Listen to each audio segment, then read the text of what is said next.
So here is our prelim. We've done this prelim as a practice before we started filming, so we could get used to filming and editing and try and smooth out any mistakes. So when we did come to the actual filming of our real thriller, we didn't make any mistakes. There was several issues wrong with our prelim, as you'll see, but I believe by the time we actually made it to our final product, we definitely smoothed them out. We definitely made lots of progression.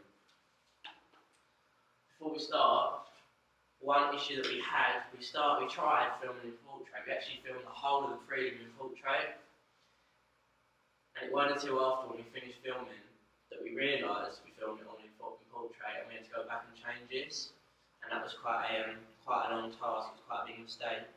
One of the big things we had to remember when we did go back and change it is to all wear the same clothes. We didn't actually do that when we went back to go and film it. I wore a different jumper by accident. So again, we filmed, we realised we made a mistake, and again we had to film again. Right, let's start anyway. I believe the camera angles we got are quite good. As you can see there, the tracking shot. But here, we found it extremely difficult when Bailey tried to walk through the door to match the two together. We tried again, but we could never seem to match the two together, so we just had to leave it as that for now. But if you actually look in our final product, we did actually match. There is a scene when we matched two scenes together perfectly, and you can't even tell that they matched together.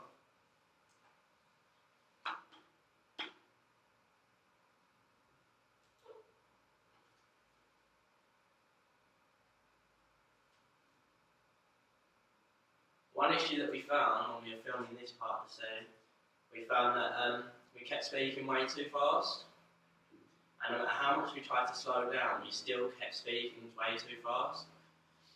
So what we learned for our final product is to speak really, really slowly, make loads of pauses, and really slow it out, otherwise you just can't understand what people are saying. When we were filming this part as well, we had to remember the 180-degree rule. This is so we didn't confuse the audience as of what is going on. I believe we've successfully done this. We never made any mistakes when we was doing it. We remembered to do it, and it all looks fine. Here you're about to see the reverse shot. This is when it goes from one side to the other of a conversation. So it shows me speaking, then Bailey, then me speaking, then Bailey speaking from over the shoulder. We successfully pulled it off, as you can see. It actually works really well. I believe that in our prelim, our camera angles and our cinematography was actually really good. So when we actually went to making the final product,